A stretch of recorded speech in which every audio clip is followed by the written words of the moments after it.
Hər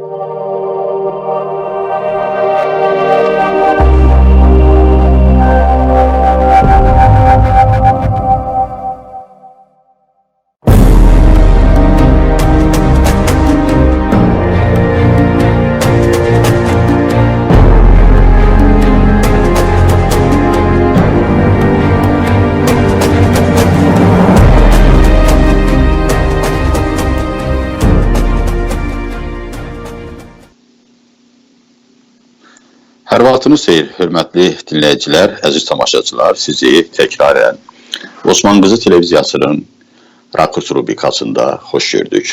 Bugünkü söhbətimizdə biz son günlər baş verən piketdən və eyni zamanda mitingdən irəli gələn bəzi təkliflərimizi sizin diqqətinizə çatdırmaq istəyərdim. Bilirsiniz ki, mən Qubayd Badoğlu, Azərbaycan Demokratiya Rifah Hərəkatının sədri olaraq həm də müxtəlif dövrlərdə Azərbaycanın sosial-iqtisadi problemlərinin, siyasi problemlərin həllində öz təkliflərimlə, konsepsiyalarımla, proqramlarımla iştirak eləmişəm. Və Azərbaycan Demokratiya Rifah Hərəkatı adından məsələ bir neçə il bundan əvvəl iqtisadiyyatda təxirə salınmaz tədbirlər paketi təqdim eləmişdik. 8 adda 64 bənddən ibarət olan bu paketlə bağlı müsbət cavab alsaq da, bu cavabı bizə Prezidentin İqtisadi İslahatlar üzrə köməkçisi ünvanlamışdı. Amma təəssüflər olsun ki, o paketin həyata keçirilməsi istiqamətində biz sistemli və ardıcıl bir fəaliyyət görmədik. Azərbaycan hakimiyyətinə dəfələrlə mən tövsiyələr təqdim eləmişəm və bu tövsiyələrimi ayrı-ayrı hökumət orqanlarına, o cümlədən nazirliklərinə, dövlət komitələrinə də göndərmişəm.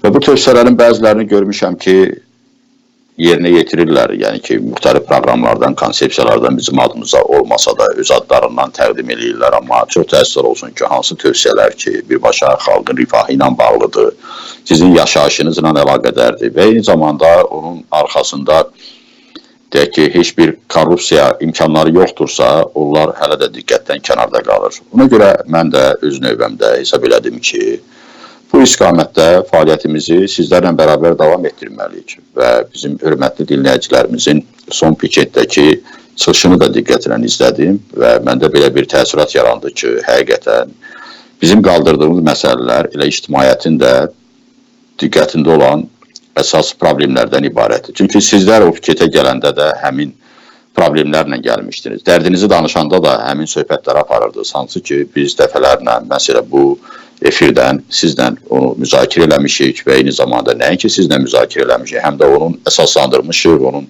müxtəlif tərəflərini qiymətləndirmişik, onunla bağlı hökumətə təkliflərimizi vermişik. Amma təəssüflər olsun ki, Azərbaycan hakimiyyəti hələ də bu məsələlərlə bağlı ciddi və əhəmiyyətli bir iş görmür. Yenə də əhalinin sosial vəziyyəti pis olaraq qalır, yaşayış şərtləri çətinləşir və gündən-günə güzaran pisləşir və bütün bunlarla yanaşı həm də siyasi, iqtisadi, sosial hüquqlarımız da hər gün, hər an, hər addım başı pozulur. Təbii ki, bu məsələlər son nəticədə həm də cəmiyyətdə bir radikallıq, cəmiyyətdə bir agresiya formalaşdırır ki, nədən bu qədər sərvətlər olan, bu qədər imkanlar olan, gəlirləri, resursları olan bir hökumət bu istiqamətdə fəaliyyətə başlamır. Niyə Azərbaycan hakimiyyəti islahatlara getmir? Və bizim əsas məqsədimiz təbii ki, Azərbaycan hakimiyyətini islahatlara məcbur eləməkdir. Bilirsiniz, hakimiyyət islahatlara nə zaman gedir? O zaman ki, ona qarşı bir təpki var, bir tələb var, bir təsir var, bir təzyiq var. Və mən də hesab edirəm ki, mən özüm də bu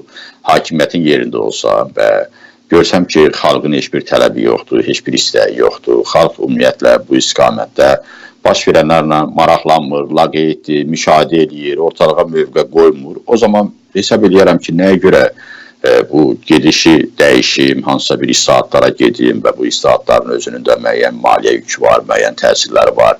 Yəni, hesab edirəm ki, bu günləri islahatlara hakimiyyətin getməməsinin bir səbəbi də məhz Azərbaycanda vətəndaş fəallığının az olmasıdır, vətəndaş fəallığının yetərincə olması deyil. Ona görə də biz, hörmətli dinləyicilər, hakimiyyəti məcbur eləməliyik. Bu hakimiyyət bizim onsuz da ömrümüzü, bizim günümüzü, bizim güzəranımızı çox pis vəziyyətə qoyubdur və biz indi azdan çoxdan müəyyən gün güzaran görən insanlar ən azı övladlarımız üçün, gələcəyimiz üçün bunu etmək məcburiyyətindəyik və bilin ki, bunu bizdən başqa heç kəs etməyəcək və biz bunu gələcək nəsillər üçün də qoyub gedə bilmərik, çünki onlar bizi həmişə lənətləyə bilərlər və bu problemlər ki, bugün Azərbaycanın demək olar ki, ən ağrılı yerləridir. Azərbaycan xalqı illərlə bunun həllini gözləyir, bunu biz ildən ilə ötürmək niyyətində deyilik və mən hesab edirəm ki, sizlərlə bərabər, mən sizin ictimai mövqeyinizlə, vətəndaş fəallığınızla biz problemin həllinə nail olacağıq və ona görə də çox müxtəlif vasitələr və müxtəlif variantlar, mexanizmlər fikirləşirik. Bilirsiniz ki, bu günlərdə Bakı şəhər icra hakimiyyətinin binasının yanında məsələ həmin təşkilatın icazəsi ilə piket keçirildi və piketdə iştirak edənlərin çıxışlarını mən diqqətlə izlədim və gördüm ki, əhalini maraqlandıran məsələlər hələ də həll olunmamış qalır. Nədən bunu Azərbaycan hakimiyyəti həll etmək istəmir? Nədən Azərbaycan hakimiyyəti islahata getmək istəmir? Ona görə ki, biz zəifik, biz Azərbaycan hakimiyyətini məcbur eləyə bilmirik. Amma mən düşünürəm ki, biz bu məsələni belə qoymalı deyilik və biz Azərbaycan hakimiyyətinə təkliflərimizi verməliyik, tövsiyələrimizi verməliyik və eyni zamanda Azərbaycan hakimiyyətini də məcbur eləməliyik ki, o təkliflərlə, o tövsiyələrlə nəinki tanış olsun, həm də onun icrası ilə bağlı əməli addımlar atsın yalandan, insanlara inkişaf nağılları danışmasın. Həqiqətən görsənən ondan ibarətdir ki, ölkədə dolanışıq həddindən artıq çətinləşibdir və insanlar işsizlikdən, yoxsulluqdan əziyyət çəkir, acınacaqlı, səfalətli bir həyat sürürlər və bu adamların təbii ki, dərdləri yalnız yemək, içmək, yaşamaq deyil. İnsanların başqa dərdləri də var, Qarabağ dərdi var, insanların siyasi məhbus dərdi var, siyasi məhbusların özünün işgəncə dərdləri var. Yəni, bütün bunlar hamısı hər birimizi narahat edən məsələlər. İlk növbədə bizi də həm də bir ictimai siyasi xadimi olaraq eyni zamanda bu sahədə illərlə təcrübə qazanan və təhlil aparan bir iqtisadçı olaraq da məni də narahat edir.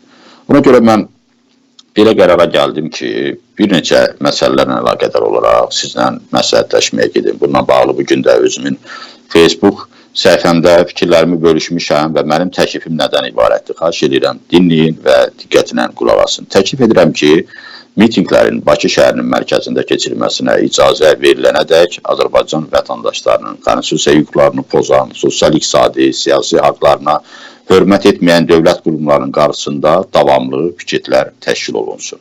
Həftədə ən azı bir dəfə. Yəni biz bunu Azərbaycan Demokratiya Rifah Hərəkatı adından təklif edirik və eyni zamanda bu istiqamətdə digər ictimai siyasi qüvvələrlə də məsləhətləşməyə hazırıq və bundan sonraki prosesləri də onlarla əlaqələndirilmiş və koordinasiya edilmiş şəkildə həyata keçirmək niyyətindəyik. Hörmətli dinləyicilər, mən nə təklif edirəm? Mən təklif edirəm ki, növbəti piketlər Bakı şəhərinin icra hakimiyyəti ilə razılaşdırılmaqla aşağıdakı dövlət orqanlarının qarşısında keçirilsin. İlk növbədə Prezident Aparatının qarşısında Qarabağa azadlıq piketi keçirilsin və düşünürəm ki, bu prosesdə ən fəal da məhz Azərbaycanda yaşayan, Azərbaycan paytaxtında məskunlaşan məcburi köçkünlər olmalıdır və mən onları da burada bir piketin iştirakçısı olaraq dəvət edirəm, eyni zamanda piketin təşkilatçısı olaraq dəvət edirəm və hesab edirəm ki, biz mütləq bunu etməliyik və Azərbaycanda Qarabağ məsələsi ilə bağlı ölkəmizin vəziyyəti indiki qədər pis olmayıbdır və biz həm beynəlxalq səviyyədə reputasiyamız pisləşdiyinə görə, nüfuzumuz aşağı düşdüyünə görə demək olar ki, dünya dövlətlərindən ciddi bir dəstək görmürük. Baxmayaraq ki, Azərbaycan fəxr edir ki, özünün neftini dünyanın əsas lider ölkələrində satır, Avropaya satır, eyni zamanda İsrailə satır və ölkənin istismar edirlər, təbii sərvətlərini aparırlar, istifadə edirlər. Amma hardadır bunların mövqeyi, hardadır bunların ədalətli yanaşması və eyni zamanda illərlə Minsk qrupunun çərçivəsində danışıqlar gedir. Amma son nəticədə nə görürük? Görürük ki, Qarabağda Paşinyan at oynadır, Qarabağda Paşinyan bizi aşağılayan bəyanatlar verir və eyni zamanda orada yeyir, içir, kef eləyir, oynayır, rəqs eləyir, dincəlirlər, istirahət eləyirlər və Ermənistan baxmayaraq ki, həmişə deyirlər ki, iqtisadiyyatı dağılır, bir an qalıbdır, ölkədə adam qalmayıbdır, amma Ermənistan Qarabağ iqtisadiyyatını dirçəldir, Qarabağda infrastruktur layihələrini maliyyələşdirir. Bəs biz nə qədər dözəcəyik, nə qədər gözləyəcəyik? Ona görə hesab edirəm ki, Qarabağ məsələsində bu qədər gözləmək Azərbaycan dövlətinin mövqeyi ilə, Azərbaycan hakimiyyətinin mövqeyi ilə razılaşmaq düzgün deyil. Və biz də mövqe qoymalıyıq və biz də Qarabağ azadlıq şüarı ilə hesab edirəm ki, növbəti piketimizi məhz icra hakimiyyətlərindən icazə almaqla söhbət var. Şəhər icra hakimiyyətindən gedir Prezident Aparatının qarşısında keçirməliyik və bununla bağlı sizin rəyləriniz də mənim üçün çox əhəmiyyətlidir və xahiş edirəm. Həm bu çıxışın şərh hissəsində, şərh bölməsində, həm də mənim Facebook profilimdə siz istədiyiniz vaxtı bu məsələlərlə əlaqədar öz fikirlərinizi bölüşün, açıq şəkildə yazın.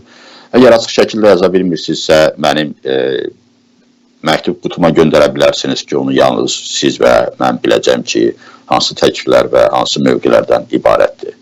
Mən düşünürəm ki, bizim digər piketimiz, yəni bu da çox önəmli bir məsələdir, Milli Məclisin buraxılmasına bağlı olmalıdır. Bu Milli Məclis nəinki Azərbaycanı daxildə, həm də xaricdə hörmətdən salan üzvlərdən ibarətdir. Baş verənləri görürsünüz, yəni bir gün məlum olur ki, Milli Məclisin üzvü öz mandatını qoyub, boş götürüb və sonra da onu qaytara bilmir. Yəni, nə əməlləri var ki, bu Milli Məclisin üzvündən çıxmasın. Bəziləri oğurluqla məşğuldur, bəziləri eyni zamanda Milli Məclis üzvü olaraq deyək ki, fırıldaqlıqla məşğuldur, adam aldatmaqla məşğuldurlar, öz işlərini qoyub yalnız özləri üçün böyük biznes qururlar və bu parlamentdən biz nə gözləyə bilərik ki, bu günlərdə baş nazirin təsdiqi məsələsinə demək olar ki, bir saat da vaxt ayırmadılar və baş nazirin oradakı çıxışı da 5 dəqiqə də çəkmədi, amma baş naziri yekdilliyi ilə təsdiq elədilər. Belə parlament mi olar mı? Bunun adını niyə parlament qoyuruq? Belə parlament kimə lazımdır? Sizə lazımdır, bizə lazımdır. Əlbəttə ki, lazım deyil. Belə bir parlamentin Azərbaycanın sadəcə olaraq adına, Azərbaycanın dövlətinin adına hesab edirəm ki, utanç gətirir onların hərəkətləri ilə.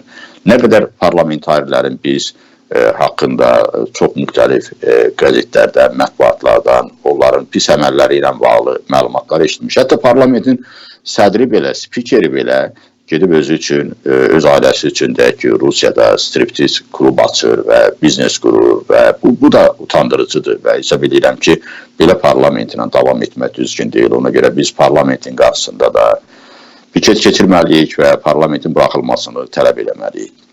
Azərbaycanda ən ciddi problemlərimizdən biri korrupsiyadır. Sizlərlə dəfələrlə bu barədə danışmışıq. Özünüz də bilirsiniz ki, korrupsiyadan iqtisadiyyat da əziyyət çəkir, dövlət də əziyyət çəkir, əskər də əziyyət çəkir, müəllim də əziyyət çəkir, eyni zamanda tələbə də, şagird də, valideyn də, hər birimiz əziyyət çəkirik. Korrupsiya bizim iqtisadiyyatı yeyir, dağıdır, xərçəng xəstəliyi kimi məhv edir. Niyə Azərbaycanda korrupsiya ilə qarşı mübarizə istiqamətində ortalığa bir ciddi mövqe, siyasi iradə qoyulmur?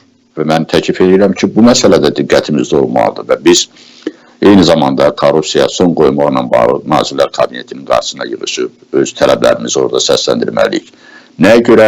Ona görə ki, Nazirlər Kabineti 2005-ci ildə qəbul olunmuş qanuna görə Azərbaycanda gəlirlərin və əmlakın bəyannaməsinə dair formanı 14 ildir ki, hazırlayıb təqdim edə bilmir.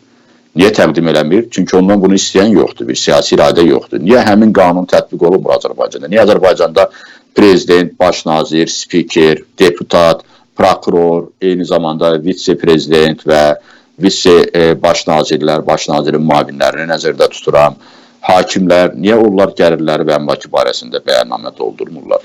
Nə zamana kimi bu davam edəcək? Nə zamana kimi onlar bizim sərvətlərimiz hesabına varlanacaqlar, büdcəmizi talayacaqlar? Və eyni zamanda bu korrupsiyanın nəticəsində Azərbaycan iqtisadiyyatını inkişafdan saxlayacaqlar, Azərbaycan vətəndaşını inkişafdan saxlayacaqlar. Və biz buna yol verməli deyilik, biz tələb eləməliyik. Bu çətin bir işdir və mən hesab edirəm ki, Nazirlər Kabinetində yeni baş nazir təyin olunubdur. Bəlkə də elə ilk işi məhz gəlirlərin və əmlakın bəyannaməsi ilə bağlı formanı imzalamaq və növbəti ildən onun tətbiqinə start vermək olmalıdır. Azərbaycanda sivil ölkələr kimi, Azərbaycanın da rəhbərləri də, Azərbaycanı idarə edənlər də, bu günə qoyanlar da öz gəlirləri və əmlakını açıqlamalıdırlar. İctimaiyyət bilməlidir ki, bunların imkanları nədən ibarətdir? Bilirsiniz, hardan nəyi qaldırırsan altından bir məmur çıxır. Bunlar hamısı yüksək vəzifəli məmurlardır. Ölkə iqtisadiyyatını bölüblər, dağıdıblar, ən gəlirli sahələri öz nəzarətlərinə götürüblər. Bizə güya pensiya verirlər, əmək haqqı verirlər, amma son nəticədə verilmiş pensiyanın əmək haqqları öz şirkətləri vasitəsilə qiymətləri bahalaşdırmaqla bizdən alırlar. Və bu nədir? Bu korrupsiyadır, bu insafçılıqdır. Ona görə mən təklif edirəm ki, Nazirlər Kabinetinin qarşısındakı piketində şüarı korrupsiya son qoyulsun, eyni zamanda Nazirlər Kabineti əmlakın və gəlirlərin bəyannaməsi ilə bağlı sənədin icrasına start versin. Çünki bunun əsas səbəbkarı bildiyiniz kimi Nazirlər Kabinetidir. Belə izahat verirlər ki, qanun olsa da forma yoxdur. Çünki Nazirlər Kabineti həmin formanı təsdiq eləməyib və o baxımdan da biz bu günləri digər ölkələrdə olduğu kimi, o cümlədən Moldovada, Ukraynada, Gürcüstanda olduğu kimi gəlirlərin və əmlakın bəyannaməsini həyata keçirə bilmirik. Digər bir məsələ hesab edirəm ki, bu da önəmli məsələlərdən biridir. Bu istiqamətdə bizim baş prokurorluğun mövqeyinə ehtiyacımız var. Bilirsiniz, Azərbaycandakı korrupsiya ilə bağlı məsələ yalnız daxili məsələ deyil. Bu qlobal təhlükəyə çevrilibdir. Və beynəlxalq hesabatlarda Azərbaycanda korrupsiya ilə bağlı ciddi faktlar açıqlanır. Hətta mən sizə deyim ki, ayrı-ayrı universitetlərdə Azərbaycandakı korrupsiya ilə bağlı məsələləri bir case kimi, yəni bir misal kimi, bir nümunə kimi tələbələrə öyrədirlər və tələbələr onun üzərində sınaqdan, eksperimentdən bəhs eləyirlər ki, necə Azərbaycanda korrupsiya dövlət səviyyəsində inkişaf edib. Söhbət məişət korrupsiyasından getmir, söhbət siyasi korrupsiyadan gedir ki, və bu korrupsiya ilə bağlı faktları çox müxtəlif hesabatlarda biz gördük, ayrı-ayrı beynəlxalq təşkilatlar bununla bağlı araşdırma parsalarda, bəyanatlar versələr də Azərbaycan hakimiyyəti hələ də heç bir araşdırmaya başlamayıb. Hətta baxmayaraq ki, Avropa Şurasının qətnaməsi var, tövsiyəsi var, Azərbaycanın baş prokurorluğu, Azərbaycanda paltar yuyan, pul yuyan, daha doğrusu maşını ilə bağlı hesabata heç bir reaksiya verməyib, onunla bağlı adı çəkilən adamların burada iştirakına həsr olunmuş bir təhqiqat, bir araşdırma aparmayıb. Ona görə də baş prokurorluqda bizim keçirəcəyimiz piketin əsas şüarı Azərbaycanın pul yuyan maşınının adı çəkən siyasi şəxslərin, dövlət məmurlarının fəaliyyətinin araşdırılması olmalıdır. Digər bir korrupsiya ilə əlaqəli məsələ büdcə məsələsidir. Bizim büdcəmiz 25 milyard manatdır. Amma bunun hamısından xalq faydalanırmı? Bunun hamısından iqtisadiyyat faydalanırmı? Təbii ki, yox. Büdcənin böyük bir xərcləri ümumiyyətlə bizə qapalıdır. Onu kim, hara, necə xərcləməklə bağlı biz məlumatlı deyilik. Məsələn, müdafiə xərcləri, eyni zamanda investisiya xərcləri və idarə etməklə bağlı, hüquq mühafizə orqanlarının fəaliyyəti ilə bağlı xərclər niyə açıqlanmır? Niyə bu barədə məlumatları ictimaiyyət bilməli deyil və bilməli deyil ki, bizim vergilərimiz və yaxud da təbii sərvətimizdən əldə edilən renta gəlirləri hesabına formalaşmış büdcə hara xərclənir? Kim xərcləyir onu? Necə xərcləyir? Yəni bu tenderlər necə keçirilir? O qaliblər necə müəyyənləşdirilir? Niyə eyni şirkətlər, eyni müəssisələr həmişə tenderlərin qalibi olurlar və ümumiyyətlə onlar bir müddətdən sonra da yoxa çıxırlar, itilirlər, ləğv olunurlar. Nədir bu? Bu təbii ki, korrupsiyadır və böyük korrupsiyadır. Bu büdcə talançılığıdır eyni zamanda və bizim büdcənin talançılığıdır. Bu həmin sənin, mənim büdcəmdən söhbət gedir və bu büdcə heç də dövlətin olduğuna görə biz kənarda qalmalı deyilik və mən hesab edirəm ki, Hesablama Palatası qarşısında keçirəcəyimiz piketin də əsas şüarı məhz büdcə talançılığına son qoyulsun. Nədən Hesablama Palatasının apardığı araşdırmalarla bağlı müvafiq orqanların müəyyən bir cinayət tədbirləri yoxdur? Nədən büdcəni talayanlar indiyə qədər azad şəkildə gəzirlər? Onlar büdcə vəsaitləri hesabına gündən-günə varlanırlar, ifrat dərəcədə varlanırlar. Bilirsiniz, biz qəpiyə güllə atırırıq, biz çörək üçün çalışırıq və məni dinləyənlərin əksəriyyətinin sosial vəziyyətini bilərəkdən bunu deyirəm. Amma onlar üçün təbii ki, hətta suyu belə gedib Fransadan gətirirlər ki, biz Fransız suyu içirik. Eyni zamanda işçilərinin qiyməti 5 min, 7 min, 10 min dollar civarındadır. Təsəvvür edin, nə qədər bunlar harınlayıblar, nə qədər bunlar qlamurlaşıblar və indiyə qədər ki, faktlar da açıqladı ki, məsələ büdcədən pul götürən, büdcədən maliyyələşən təşkilatlar, məsələn, Sokarın prezidentinin oğlunun 2,5 milyon manatlıq saatı oğurlanır və yaxud da baş nazirin mavininin nəvəsinin avtomobil kolleksiyasında bilirsiniz, olan maşınların dəyəri nə qədərdir? Bir neçə milyondur. Mən bir dəfə o maşınlarla da bağlı bir hesablama aparmışdım. Yəni, söhbət 2-3 milyon manatlıq avtomobil kolleksiyasında maşınlardan hardan yarandı bu 2-3 milyon manatlıq avtomobil kolleksiyası? Təbii ki, ondan yarandı ki, büdcə talan olundu. Büdcə niyə talan olundu? Çünki Dövlət Neft Fondunun pullarını indiyə qədər 2,5 milyard manat vəsaiti transfer elədilər ayrı-ayrı şirkətlərə, məcburi köçkünlər üzrə iş komitəsinin sədri olanda Əli Həsənovun vasitəçiliyi ilə bu vəsaitlər bölüşdürüldü. Güya mənzillər tikildi, məhəllələr salındı, qəsəbələr salındı. Amma yenə də görürük ki, 2,5 milyard manat vəsait xərclənməsinə baxmayaraq, yalnız dövlət Neft Fondunun büdcəsindən ayrılmış vəsaitin məbləği bu qədərdir. Nə qədər humanitar yardım ayrılıb olar, nə qədər eyni zamanda dövlət büdcəsindən vəsait ayrılıb. Amma bu günləri yenə də məcburi köçkünlər yataqxanalarda çürüyürlər. 5-6 nəfər bir otaqda yatır durur. Ata, ana, qız, uşaq, nəvə, yəni bu ilə yaşamaq mı olar? Nə qədər davam edəcək bu? 1 il, 5 il, 10 il, 15 il, 20 il, 26 ildir. 26 il məcburi köçkün mü olar mı? 26 il qaçqın mı olar mı? 26 il bir yataqxanada, bir otaqda yaşamaq mı olar mı?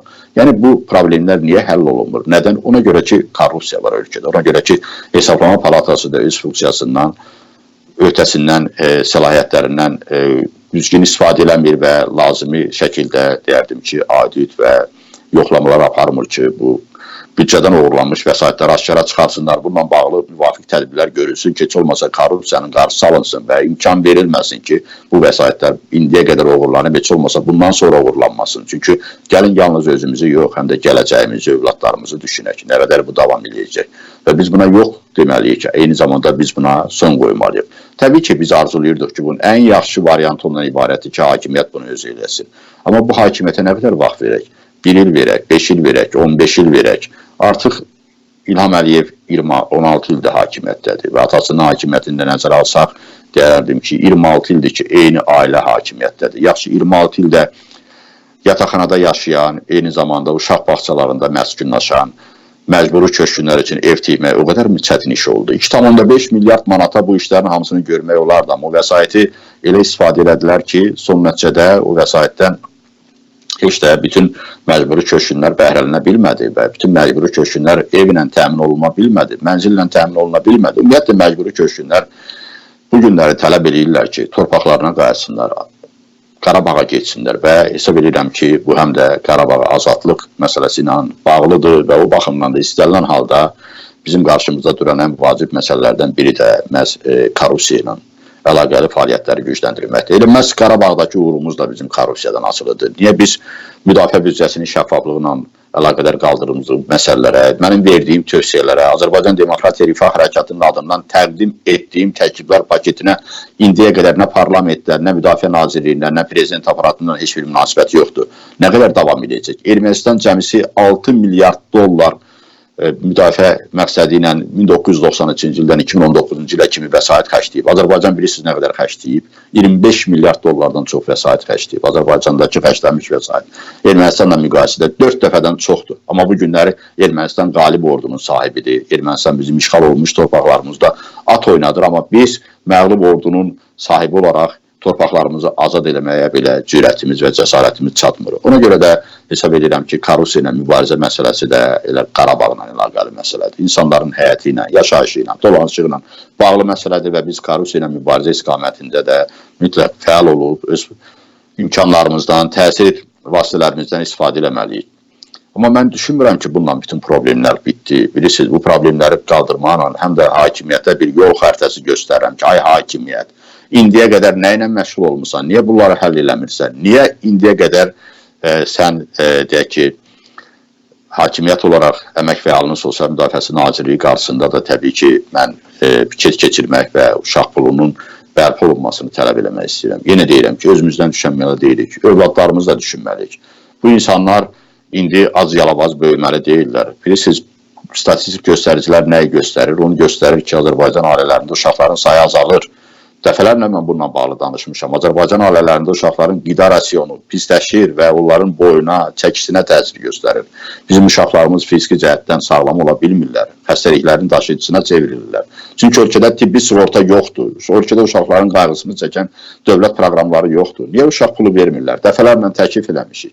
Eyni zamanda müxtəlif variantları göstərmişik. Hansı variantlarda uşaq pulunu vermək olar və buna da hesab edirəm ki, son qoyulmalıdır. Azərbaycan hakimiyyəti bu qədər vəsaitlərin nağdan talan edən, korrupsiyanın yeminə çevrilən, özünün varidatına çevirən, özünün kapitalına çevirən hakimiyyət nümayəndələri uşaq puluna vəsait ayırmalıdırlar. Necə ola bilər ki, dövlət məmuru olaraq Rövnət Abdullayevin oğlunun 2,5 milyon manatlıq saatı olur və uğurlanır, amma bugün Azərbaycanda böyük əksəriyyətin uşaqlarının bugün özünə bir kompüter almağa, bir telefon almağa, müasir informasiya texnologiyalarından tanış olmağa imkanları yoxdur. Niyə yoxdur? Niyə Azərbaycanda biz uşaqlarımızı texnoloji inkişafdan geri qoyuruq? Uşaqlarımız təhsildən qalırlar. Bilirsiniz nə qədər uşaqlar rayonlarda təhsilə getmir, nə qədər uşaqlar məktəbə getmir.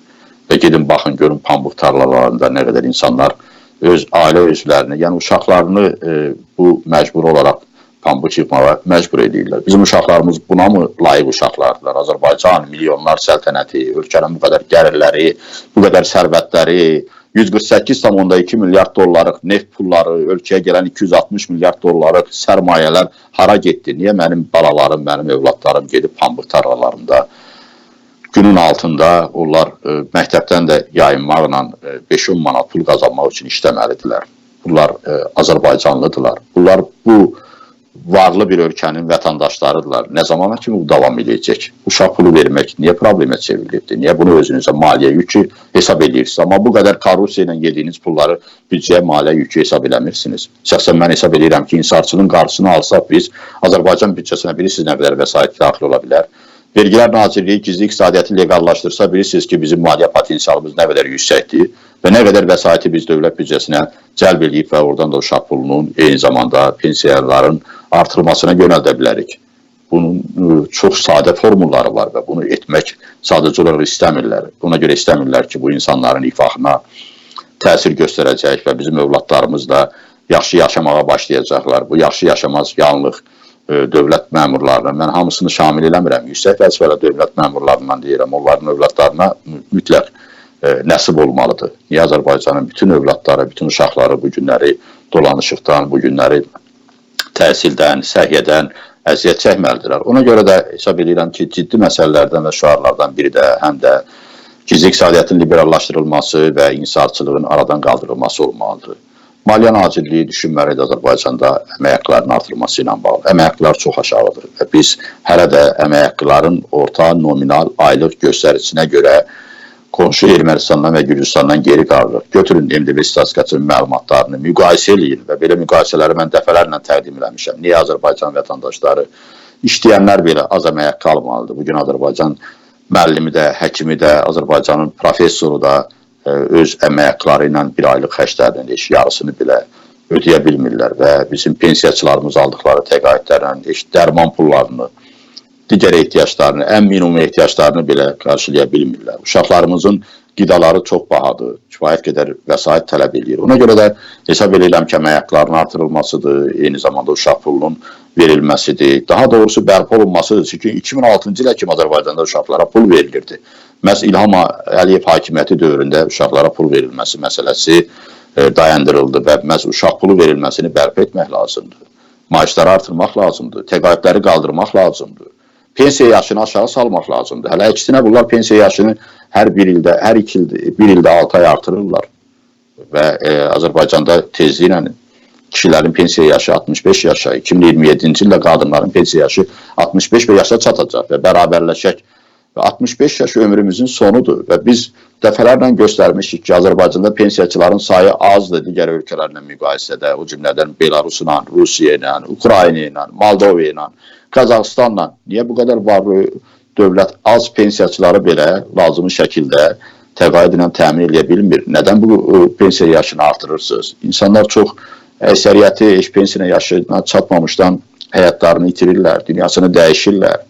Və bu adamlar nə zaman pensiya alacaqlar? Elə bilirsiniz, 65 il Azərbaycan kimi məşəqqətli bir ölkədə yaşamaq asandır. Unutmuşsunuz, sizin pul verdiyiniz, sizin maliyyələşdirdiyiniz, sizin yal verdiyiniz sahib İbrahimov deyirdi ki, mənə icazə verin, mən ölkədən çıxım, çünki bu ölkə yaşamalı ölkə deyil. Hətta sizin hesabınıza varlanan adamlar bu ölkədən çıxıb getmək istəyir.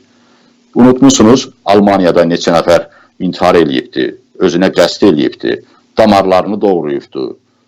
Eyni zamanda özünü yandırıbdır ki, onu deportasiya edib Azərbaycana göndərməsinlər. Azərbaycanı nə günə qoymusunuz, nə vəziyyətə gətirmişsiniz? İnsanlar niyə Azərbaycana qayıtmaq istəmirlər? Niyə bu gözəl ölkənin vətəndaşları özünün sərvətlərindən, gəlirlərindən, resurslarından, eyni zamanda iqlimindən bəhrələnməli deyil?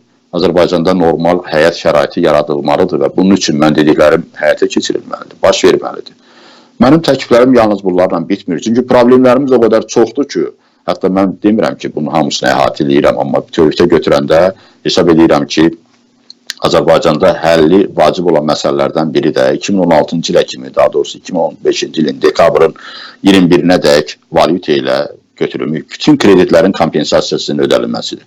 Bu nə ədalətsizlikdir, 10.000 dollara kimi kreditlərə kompensasiya verirlər, amma 11.000 dollara vermirlər. Məgər 11.000 dollar kredit alanın devalvasiyadan xərci yaranmayıbdır. Bunu kim ödəyəcək? Niyə o insanlar bu kredit məngənəsində sıxılmalıdırlar, canlarına qəsd eləməlidirlər, inkar eləməlidirlər? Özdəki buna proqram idi həyata keçirilər. Yenə kreditlərlə bağlı vaxtı keçmiş borclar artmağa başlayıbdır. Artıq 1,5 milyard manata çatıbdır. Yəni bunu həll edə bilmirsinizsə, onda çəkilin kənara, istifa verin. Və yaxud da bunu bilənləri çağırın, heç olmasa onların təkliflərinə baxın. Onların tövsiyələrini dinləyin ki, problemləri necə həll eləmək olar. Dəfələrlə mən Mərkəzi Banka təqdim elədim ki, Azərbaycanda vaxtı keçmiş kredit borcları necə həll eləmək olar. Bunu mətbuata verdim, ictimailəşdirdim. Niyə siz bizim variantlardan istifadə eləmədiniz? Çünki özünüz öz banklarınızı maliyyələşdirmək üçün elə bir sxem keçdiniz ki, son nəticədə əhalinin böyük bir qrupu məhz vaxtı keçmiş borclardan sizin vasitənizlə ayrılan vəsaitlərdən heç bir fayda görmədi. Amma sizin banklarınız buradan fayda gördü. Çünki o banklar özünüzündür. Pullarını, dövlətin resurslarını da ayırdınız o banklara. Və bu həyata keçirilmiş proqramdan ən çox bəhrələnən də sizə məxsus olan banklar oldu. Bugün mən də hesab edirəm ki, Mərkəzi Bank 2016-cı ilədək valyuta ilə götürülmüş bütün kreditlərin kompensasiyasına qərar verməlidir. Və bu məsələ də həll olunmalıdır. Təhsil Nazirliyi indiyə qədər fond pulundan danışırlar. Və biz danışırıq ki, təhsil xərclərini azaldaq, ümumiyyətlə dövlət sifarişlərini çoxaldaq. Düzdür, bu günlərdə dövlət sifarişləri ilə bağlı təhsil xərclərinin artırılmasına qərar verildi. Yəni, bundan sonra universitetlər dövlət sifarişlərindən qəbul etdiyi tələbələrə görə daha çox vəsait alacaqlar. Bu, müsbətdir və mən həmişə müsbəti də demişəm. Amma hesab edirəm ki, bu günləri yenə Azərbaycan 21-ci əsrin ikinci 10 illiyin sonunda fond pulundan danışmalı deyil, simülyasiya pulundan danışmalı deyil, nə bilim, süpürgə pulundan danışmalı deyil. Azərbaycanda bu utandırıcı bir şeydir. Yığışdırın bunları məktəblərdən və Təhsil Nazirliyi qarşısında da fond pulunun ləğv edilməsi ilə bağlı valideynlər etirazlarını bildirməlidirlər ki, son nəticədə də bu problemimiz həll olsun. Bu günləri sahibkarlığın ən çox qanuni isə, ən çox sahibkarlara fəaliyyətinə mane olan dövlət orqanlarından biri Dövlət Gömrük Komitəsidir. Dövlət Gömrük Komitəsi ölkəyə gələn ithal mallarını istədiyi qiymətləri qoyurlar. Hər bir ithal malının gömrük dəyərini istədiyi qədər şişirdirlər ki, oradan daha çox rüsum hesaplansın, daha çox ithaldan əlavə dəyər vergisi götürülsün.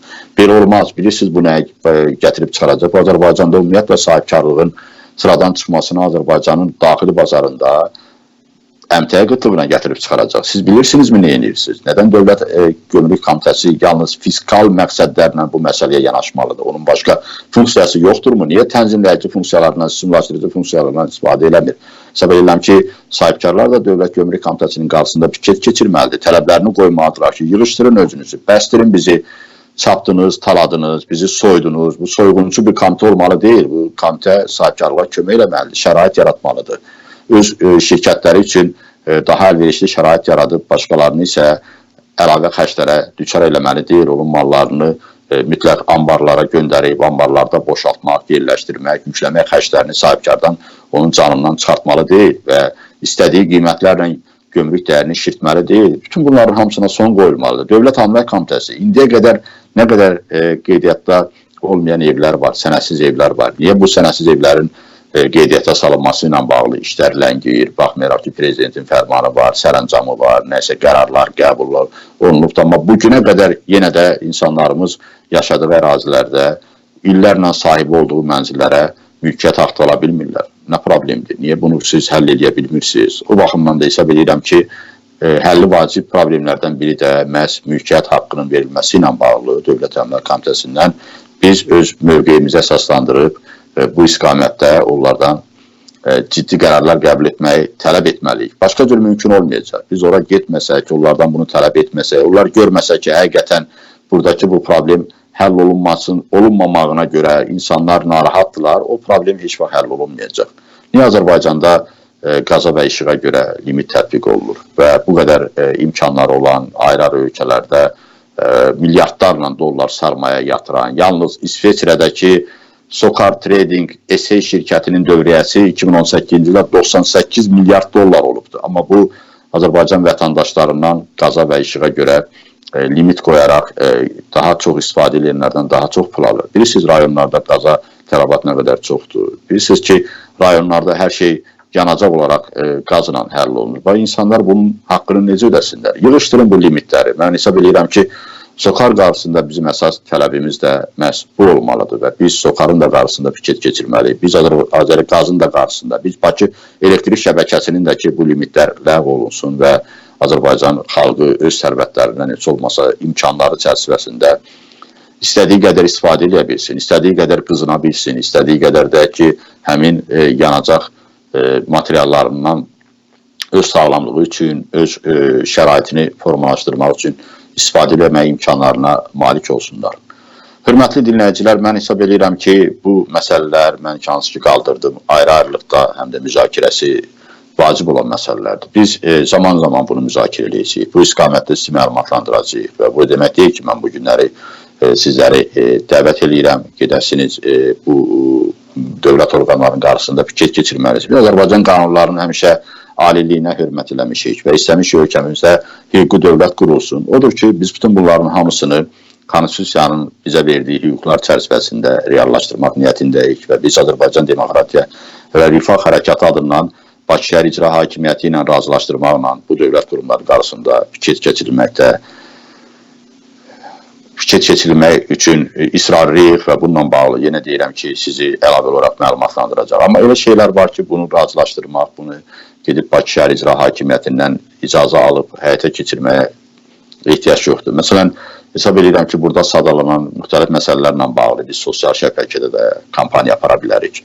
Odur ki, məsələn, başlayaq elə uşaq pulundan və ilk növbədə uşaq pulunun bərpasını tələb edən statuslarımızı Facebookda paylaşaq və mən sizi buna dəvət edirəm, xahiş edirəm, bir kəlmə də olsa, bir cümlə də olsa yazın, uşaq pulu bərpa olunsun və öz uşağınızın şəklini qoyun ora və görsünlər ki, bu uşaqlar bunu tələb edir, bu insanlar tələb edir, bu siyasi tələb deyil, bu sosial tələbdir, bu insani tələbdir.